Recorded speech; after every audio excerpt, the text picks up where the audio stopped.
Hello everyone. 300 days of grinding Anki every single day. It's Jobel, and it's been 50 days since my last video. So, I know what you guys like to hear at the start. I'm going to start you off with some stats. I sentence mined 574 cards in the last 50 days. And so in the last 300 days, that's now 3,377 cards in total.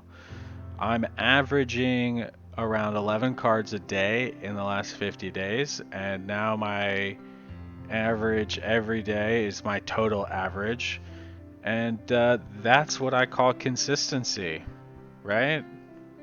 It's important to be consistent. So, last update, I said that I sentence mined 35 out of the 50 days. Did I get better? Did I get worse? Well, what I can say is this update, I confidently improved that by 2 whole days. Yes, that's right. I sentence mined 37 out of the 50 days. Most of those days that I missed were actually like the 6 or 7 days like right after my last update video. I was in like a really bad slump. I was feeling kind of depressed. I wasn't feeling Korean immersion, and it continued for like 6 or 7 days. But then I really got back into it, and I've been really consistent ever since then. About maybe once a week since then, just like a one day that week I missed it. But yeah, overall way more consistent. Total number of cards went down though somehow. I sentence mined 2 more days, but I sentence mined 10 less cards. Weird. If I had to give the last 50 days a Jobel score, I'd say it was a B plus. Maybe last time was like a C minus, but even though the number of sentence mining and cards and reviews were about the same, as you're about to find out, my overall immersion just went through the motherfucking roof. I I don't think I've done immersion as much as I've done in the last 50 days than any other 50 days leading up to this. You know, really, last 50 days was just about pure immersion. I got back into folk tales. I started focusing more on the adventure comics, my comfort domain, and I just really immersed a lot. So yeah, first let's talk about like reading practice, and then we can talk about listening. So as far as reading is concerned, I said last time I started reading volume 3 of Death Note, and I can so proudly say that is where I stopped. Not gonna lie, Death Note was really hard, and at the same time, just not that interesting. When I was like 15, I thought Death Note was the edgiest and coolest of all comics. But now it's like trying to watch The Sixth Sense again with your eyes constantly glued to the dictionary. You already know the revelations at the end that make it interesting, so nothing's that interesting anymore, and you're just exhausted trying to interpret things slightly beyond your level. It was a good experience trying to push myself after finishing all of Dragon Ball, but I'm gonna try to stay closer to my comfort zone, you know. So, what did I do? I really went hard on Vinland Saga. Yes. Overall, um, more focused immersion with the dictionary and sentence mining went slightly down, but like casual immersion was through the roof. And Vinland Saga has like a lot of shared vocabulary with my two main domains, which have been those Weigukino Wihan Hanguko Iki and Dragon Ball. Yeah, just a lot of Vinland Saga. Last time I said I read 4 volumes. I can proudly say I have now read 15 volumes. So that's 12 volumes of Vinland Saga, boys. That's more than 1 volume of Vinland Saga a week. And as you will find out, that is not where I stopped. Last time I said I was going to start reading the Boo Saga, and I just totally crushed it in like a week. I am done with original Dragon Ball for a long time now. I might casually read it again in a couple years, but that's it. I've no longer going back to it as like a source of immersion. And I'm still reading Dragon Ball Super though as new issues come out. And again, I read 2 new chapters of that since the last update, and I'm really glad that there's a new Dragon Ball coming out because I'm a nerd. I love that shit. But yeah, last time I said I wanted to get back into the Weigukino Wihan Hangu Iki, which in English is the Korean reading for foreigners grind. And I read 30 chapters. So almost every single time I immersed in the last 50 days, I read at least 1 chapter or like 1 short story. I'm actually now on the longer one, so there used to be mostly like 15 to 20 minute long ones that is like a single chapter, and now there's like 40-minute to an hour long that are anywhere between 3 and 4 chapters. So I'm reading just like 1 chapter of that a day for the most part, and yeah, still learning all kinds of new words, learning all kinds of things about Korean history and Korean culture, which is that's what I really like about it. Is like I feel like you get the stuff that actual Korean children like learn about their own culture growing up by reading those. It's really cool.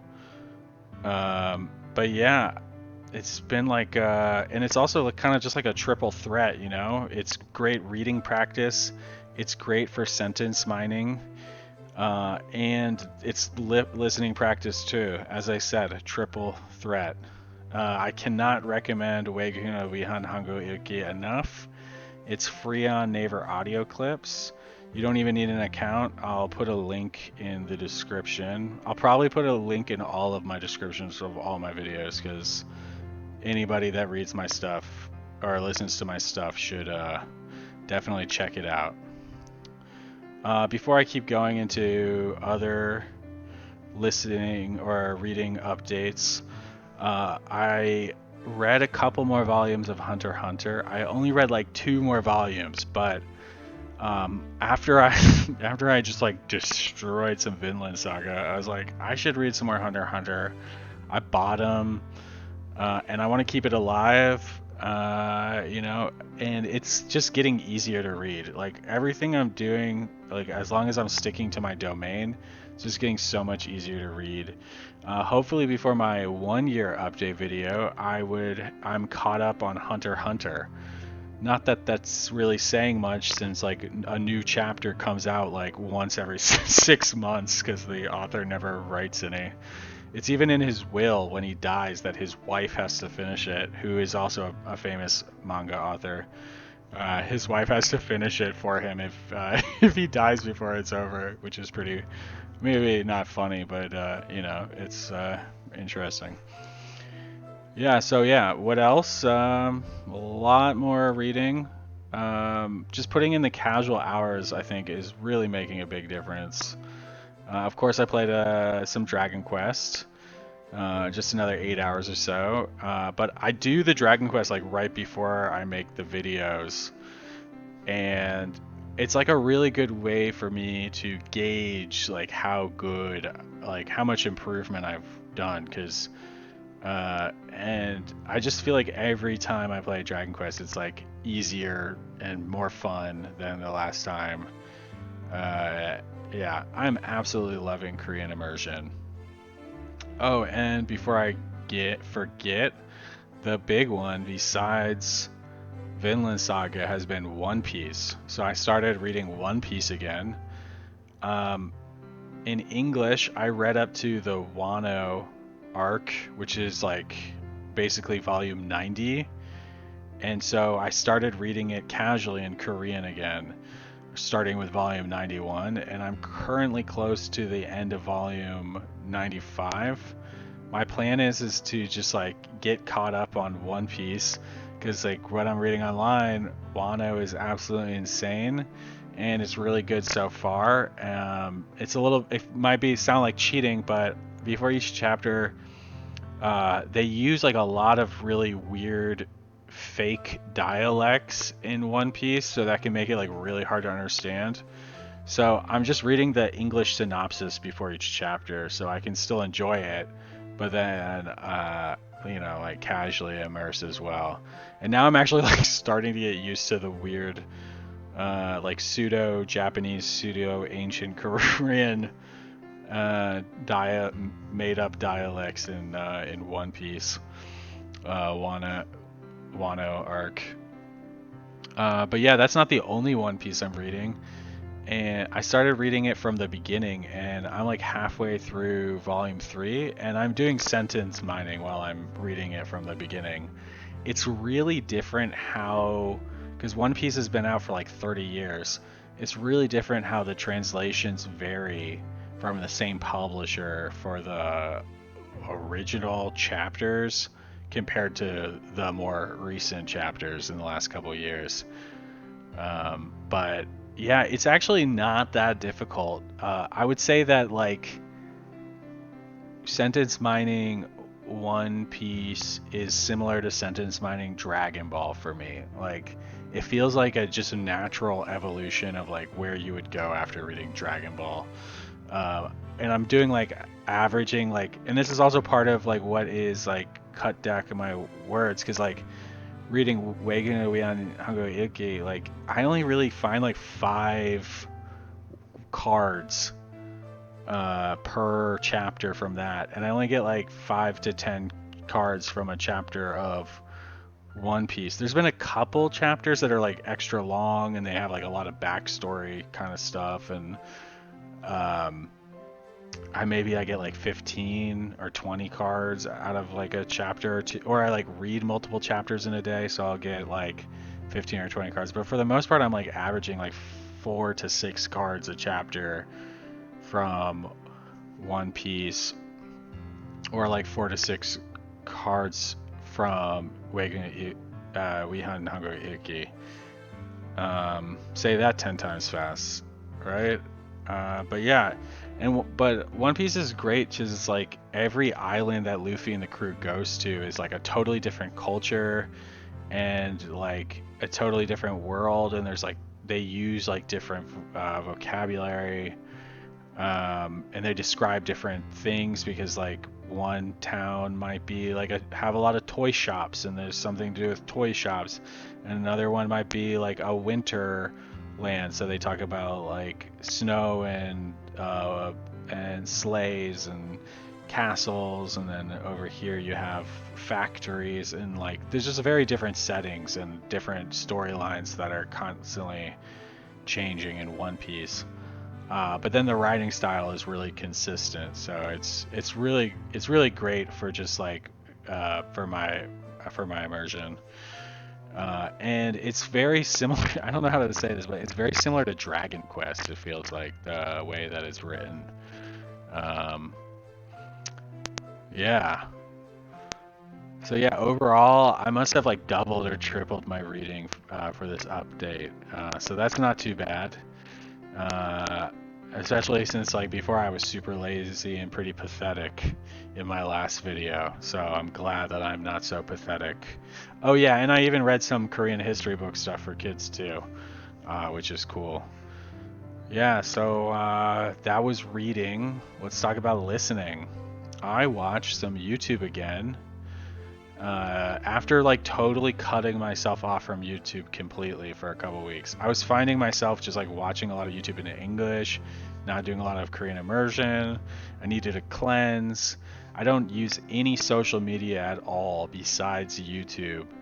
So cutting that out like really got my focus back on reading. And I was thinking, maybe I can create a Korean YouTube account. So I did. And I came back and I watched a bunch of random stuff on YouTube in Korean. It was great. But then I just slowly started creeping back into my English account. And I'm thinking that I'm going to have to continue my no YouTube policy in general. Just stick to it for the long run. I think I'm better off not watching YouTube than if I did watch YouTube. So a lot of great content there. I'm really jealous of all of you who like can do most of your immersion through YouTube because I can't. I don't know. I just want to watch too much like not not Korean content on YouTube. Yeah, but also speaking of YouTube, my wife watches a lot of YouTube, and I have been spending just more time in general with her watching the stuff that she watches. So that's like a lot of mukbang. It's like a lot of random Korean streamers, a lot of lifestyle vlogs with a lot of cute puppies and cute kitten videos, and a lot of old variety shows or a lot of old sitcoms. Just like something like that, at least like once a day. And then we try to watch this like really, really bad Korean Netflix show together called Urugai, and it's like clearly like a really bad webtoon turned into a drama. We only got through like 6 or 7 episodes, but then like the acting was so bad that we had to stop. But then we started watching Uridure Blues, which is like it takes place on Jeju-do. And there's just like a ton of Jeju-do Satori, but it's really cool because they have the standard Korean subtitles inside the dialect subtitles. So it kind of like as you're reading the subtitles, it's like explaining to you what the Jeju-do Satori means. And then they like don't do that for some of it, and then so like now I feel like I can understand some like Jeju-do Satori, which is really cool. It's a really good show, but I will say that it's probably really depressing to most people. Uh, there's like a lot of things, like semi-realistic portrayals of teen pregnancy, suicide, alcoholism, violence, abuse, stuff like that. We've watched like 8 episodes of that. We're gonna keep watching it. New episodes come out every week. We're watching like 3 or 4 episodes. We watched about 3 or 4 episodes this week and last week. We'll probably continue that. Not every day, but almost every day. But yeah, and then besides that, I've just been watching more anime in general. Last time I said I watched 6 episodes of Dr. Stone. I can proudly say I finished my first season. So I watched 18 more episodes of Dr. Stone in the last 30 days. And then I also watched like 3 episodes of the original Digimon. I watched 4 episodes of this show called Mage Hakyo Irumagun. It was pretty funny. It was a little too weird for me though, so I stopped. It was just like, okay. And then I watched like 15 episodes of Hunter x Hunter. That's where I was saying like, I read only 2 volumes, but I'm like way back into Hunter x Hunter again, especially watching like all those episodes on my train ride to work. I'm gonna keep watching Hunter x Hunter though after I read a little bit more of the manga. I like to keep pace with the manga and the anime. And then I also started watching One Piece dubs from the beginning, and I watched like 10 episodes of that. So yeah, and then yeah, I even watched some subbed anime. But I guess that should have really be in the reading. I feel like my reading speed has gotten really good. I can like watch pretty much anything now with subtitles pretty comfortably.